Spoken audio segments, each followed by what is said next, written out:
Assembly సమావేశాలు ముగియటంతో ఆదాయ మార్గాల అన్వేషణ మొదలుపెట్టింది తెలంగాణ ప్రభుత్వం. బడ్జెట్ లెక్కల ప్రకారం 3 శాఖల ద్వారా ఆదాయాన్ని సమకూర్చుకునేందుకు సన్నాహాలు చేస్తోంది. దాదాపుగా 50,000 కోట్ల ఆదాయాన్ని టార్గెట్గా పెట్టుకుంది. ఇంతకీ ఆ శాఖలు ఏవి, అనుకున్న లక్ష్యం చేరుతుందా లేదా? Watch it. తెలంగాణలో 6 గ్యారంటీలు అమలు చేస్తామంటూ కాంగ్రెస్ అధికారంలోకి వచ్చింది. ప్రభుత్వం ఏర్పడిన 100 రోజుల్లోనే 6 గ్యారంటీలు అమలు చేస్తామని హామీ ఇచ్చింది. అయితే 6 గ్యారంటీల్లో మొత్తం 13 హామీలున్నాయి. వీటిలో 200 యూనిట్ల వరకు ఉచిత విద్యుత్, ఆర్టీసీ బస్సుల్లో ఉచిత ప్రయాణం, 2 లక్షల రుణమాఫీ, 500 రూపాయలకి గ్యాస్ సిలిండర్ మినహాయిస్తే మిగతా హామీలను ఇంకా అమలు చేయలేదు. మిగిలిన హామీలను అమలు చేయాలంటే భారీ స్థాయిలో నిధులు అవసరం. ఇప్పటి వరకు ప్రభుత్వం ఏర్పడి 8 నెలలవుతోంది.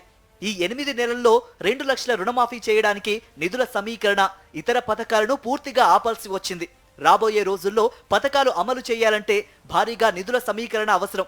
అందుకోసం రెవెన్యూ, రవాణా, ఎక్సైజ్ శాఖల నుంచి పెద్ద మొత్తంలో నిధులు సమీకరించేందుకు సన్నాహాలు చేస్తోంది. కొత్త అప్పులకు అవకాశం లేకపోవడం, కేంద్రం ఆదుకుంటుందన్న ఆశలు లేకపోవడంతో రాష్ట్ర ఖజానాకు ఎక్కువ ఆదాయం అందించే ఎక్సైజ్ రిజిస్ట్రేషన్, రవాణా శాఖలను నమ్ముకుంది.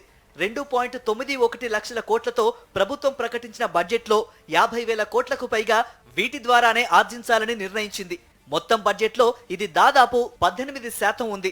గత ఏడాదితో పోలిస్తే ఈ 3 శాఖల నుంచి 10,000 కోట్లకు పైగా అదనంగా సమీకరించాలని ప్రభుత్వం లక్ష్యంగా పెట్టుకుంది.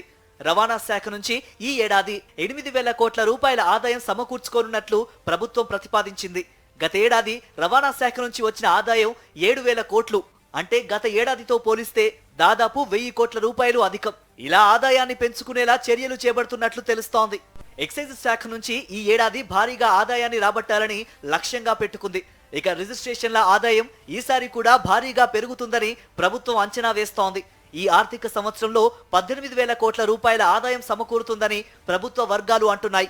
అటు రాష్ట్రంలో స్థిరాస్తుల రిజిస్ట్రేషన్ విలువలు సవరించే బాధ్యత ప్రైవేటు ఏజెన్సీకి అప్పగించాలని ప్రభుత్వం నిర్ణయించింది.